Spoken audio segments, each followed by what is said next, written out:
Welcome to Nancy Goodaim, the Space Ranger. This is Chapter 11. Hi, that was a wise move heading for the Forest of Parables, noted Chuz the Jupiterian. None of the Sosniaks would ever dare to enter it. As far as I know, no Jupiterian has ever walked out of that place. Mind you, plenty have gone in, the idiots. The Sheriff, Martina Ruddlesplitch, Chuz the Jupiterian, Bart and Nancy had just walked from the centre of a square kilometre-sized grass clearing to a seemingly random point at the tree-lined edge. They left behind a shed, an empty immigration ledger, the lifeless body of a cantabular glimp, and a large Martian rocket resting on its tail fins. You're right, Chuz. It was a wise move. You see, everything I do is wise, noted the Sheriff. But I did not choose to go to the place you just said for any particular reason. I picked this direction at random. How is that wise? Asked Bart. Because we are at the opposite side of the planet to Sosman City, explained the Sheriff. Martina gave a loud cough and muttered the words, That's a stupid name. You were right, Martina. It is stupid, but the word Hobblograniker might confuse things at this stage in the story, so we'll have to stick to calling it Sosman City. Anyway, Mr. Bart, if you were any good of an astronaut, you would have realised that Jupiter is round, so it is wise to head in any direction to get to the other side. Such is the way of spheres. You would have realised that if you were not so caught up in your Earther style of thinking. Bart didn't respond, but threw a glance back to Nancy. Are you sure it's wise to enter a place that nobody has ever left? She asked. Nancy had taken Bart's backward glance as a prompt to question the route, which was sort of right. Bart had really just wanted a nod or an eye roll to confirm his suspicion that the Sheriff was a dope. That's not strictly true, replied Chuz the Jupiterian. That nobody has ever left part anyway. Because the wizard Oblong has been and left. He often goes to the Forest of Parables for his holidays. And that's the thing about wizards. They take holidays the whole time. Not like the job at Jupiterian Passport Control. I haven't had a holiday in 43 years. So 510 Earth years, noted Bart loudly.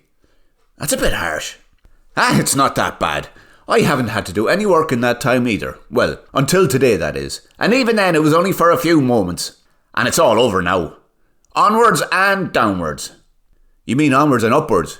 From what I can see, we are surrounded by hills, said Bart. He was right. They were. Large rounded ones completely covered in forestry.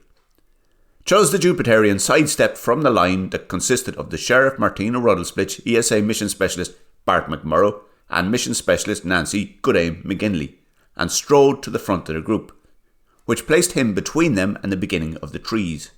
I meant onwards and downwards, because when it comes to the Forest of Proverbs, the best path is always down, or so I've been told. The Sheriff, Martina, Bart and Nancy all stopped in their tracks and waited for Chuz the Jupiterian to continue talking. When he didn't, the Sheriff said, How do you know anything about this place if nobody has ever gone there and came back to describe what they saw? Chuz gestured at the trees as if it was obvious. Because of the devil, or to be exact, because of the stories told about the devil.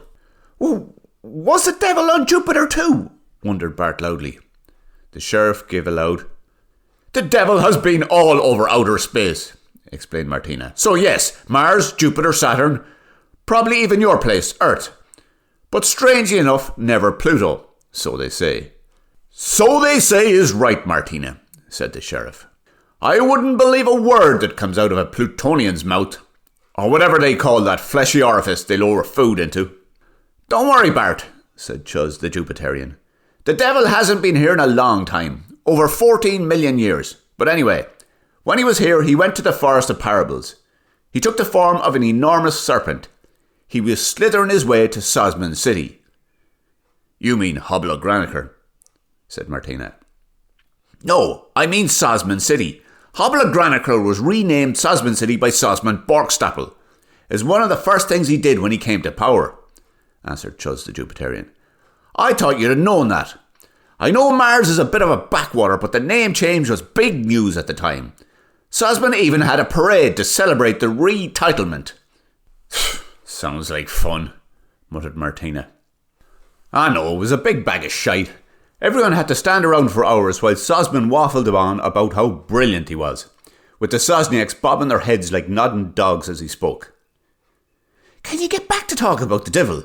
I heard the best weapons against him are the belt of truth and the breastplate of enlightenment. Though I've no idea what you're supposed to do with either. And anyways, all we've got is a crossbow, said Bart. 2 crossbows, interrupted the sheriff. Right, well, anyways, the devil isn't here. He's long gone. And before anyone asks, I've no idea where he went, said Chuz. But you said the devil was headed for Sosman City, said Nancy, before adding, sorry, Martina, Hobbler Graniker. That was long ago. And something called the gut chased him away before he got there. The point is, the slithering of an enormous devil serpent created a winding valley known as Polonyasp, or so the story goes. But if it's true, we could follow it through the forest of parables. Well, there's only one way to find out the truth of these stories, announced the sheriff. He loudly and exaggeratedly stepped around Chuz the Jupiterian and entered the forest. Chuz followed, and Chuz was followed by Martina, who was followed by Bart, who was followed by Nancy, who had a bolt in her crossbow and her eyes peeled for danger. She was strangely sure that something unpleasant was in the woods. When the group stepped under the tree canopy, they saw a dark woodland. The trees were close to many of the deciduous types found on Earth. Beams of daylight pierced the canopy to reveal abundant undergrowth. It was thick, but there were enough gaps for the sheriff to stumble through for several minutes. Chuz, Martina, Bart and Nancy followed silently until they heard the sound of water. That could be the Valley of Polonyasp. Valleys have streams on Jupiter, whispered Chuz the Jupiterian. Whisht, whished the sheriff. There's something up ahead. The something the sheriff wished them for was an opening in the canopy, which revealed a rounded valley, about 30 metres wide and gently rolling down to about 4 metres from the edge of the trees. A stream was flowing through the middle of it, and 2 shallow shingle banks flanked it. The flow of the stream was to the group's right, and their eyes followed downstream. Although the valley made a gap in the tree cover, the canopies were joined at the edges by vines. Look at the state of your one, said Bart. Bart pointed Nancy to an elderly humanoid woman standing on the right bank of a gradual bend 50 metres further along from them. She looks like she's been buried in the Bog of Allen for 10 centuries, he added. He was right. The woman was exceptionally wrinkled and weathered. The fact that she was dressed in a grey/brown cloak and battered hobnailed boots did not help her image. That's got to be the ugliest yoke I've ever seen. Whisht, Bart, she'll hear you, whished Nancy. I doubt it, he replied. The woman had 3 large baskets of laundry and was attempting to hang their contents on one of the low-hanging vines that stretched over the water. For someone with a mean spirit, it was a hilarious scene. For someone with compassion, it was pitiful. The group watched silently as the woman lowered herself to a basket and attempted to grab an item of clothing. She then tried to raise herself up and swing the item over a vine, which meant she had to swing it slightly higher than her head.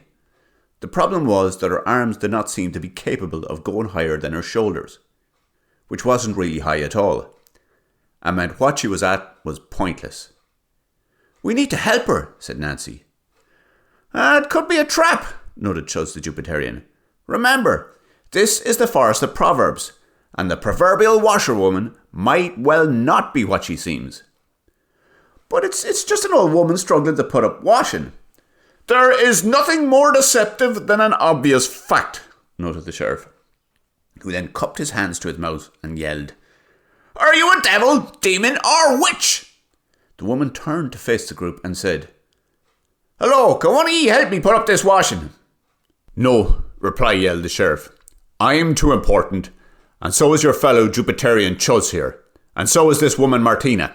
The sheriff gestured at Chuz and Martina as he spoke. Although, we could probably spare these 2 earthers to do the job. Stay where you are, and I'll send them over. The woman nodded. The sheriff pointed at her and turned to Bart and Nancy. We're guests here on this planet, so the polite thing is for ye to hang up this lady's washing. Myself, Martina and Chuz will stay back here at a safe distance, in case she turns out to be a demon or something. Better safe than sorry. Nancy gripped her crossbow. Bart shrugged, and the pair walked the 20 or so metres along the shingle river bend to where the woman was. A close inspection revealed her to be an even more ugly than they first thought. And rude. "There you go," she spat. "Get them all up quick. It's already mid-afternoon, so half the day's drying time has been and gone." The woman then took several steps backwards, squatted down in a very uncomfortable looking stance, and eyed Nancy suspiciously. Bart started into the task of lifting the clothes from the baskets and draping them on one of the vines. "There's something not right here," he said, without looking at Nancy. Nancy threw a side-eye to where the old crone was squatting and replied, "There is. Just look at the size of these underpants. They're massive. Much bigger than that old duffer's arse," said Bart. "It's not that has me suspicious," said Nancy. "The fact that this woman is out here in the middle of nowhere, just as we set foot in the forest, is odd. Plus, she doesn't seem to be the slightest bit curious about who we are or where we're heading. It's like she was expecting us." "Well," said Bart, "that's all true. But the massive underpants should have you suspicious. Because they've just been washed, and there are still long, shitty skid marks down the middle of them." "The woman is old. She probably wasn't able to scrub that hard," said Nancy. Nancy had been fluctuating between harsh suspicion of and sympathy for the woman. Bart's criticism of the woman's scrubbing swung Nancy back to a note of compassion. "Don't you see, Nancy? Chuz said the wizard Oblerong had the shits, and that the wizard often visits here. Chances are that woman is in cahoots with him, or at the very least washes his jocks." "We'd better warn the others," said Nancy. "You'll do no such thing," cackled the woman loudly. Bart and Nancy turned to see her whip out a battered slingshot from underneath her ragged cloak. "Ye two earthers now belong to me, and when the wizard Oblerong gets back from his visit to the doctors, ye will belong to him. And when he is good and ready for a trip back to Sosman City, you'll become the property of Sosman Bockstapple." The woman grabbed a palm-sized rock, placed it in the slingshot, and aimed at Bart, which was a bad move on 2 counts. The first one being that the rock was far too big for the slingshot, and the second one being that it was Nancy the woman should have been worried about. Nancy released a bolt from her crossbow faster than the woman could fumble the rock into the slingshot. It sliced the top from the woman's left ear and buried itself into a tree behind the woman with a thunk.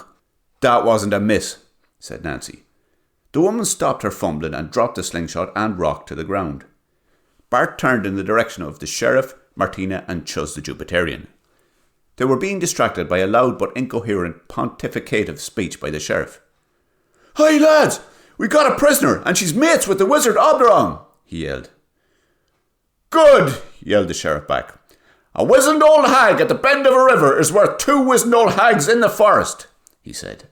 And the sheriff then strode over to the bend in the river where Nancy, her crossbow, Bart and a sneaky old woman were standing. The sheriff was quickly followed by Martina and Chuz the Jupiterian. And so it was for the late afternoon on the first day of the first human crewed interplanetary visit. 1 missing/kidnapped mission commander, 1 missing Martian orbiter with a crew of 3, 1 time-ravaged Jupiterian hag, a Martian sheriff, a Martian astronaut/waitress known as Martina Ruddlesplitch, European Space Agency mission specialist Bart McMurrow, and European Space Agency mission specialist Nancy Goodaim McGinley.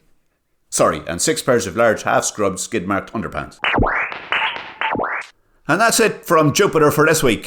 Chapter 12 next week.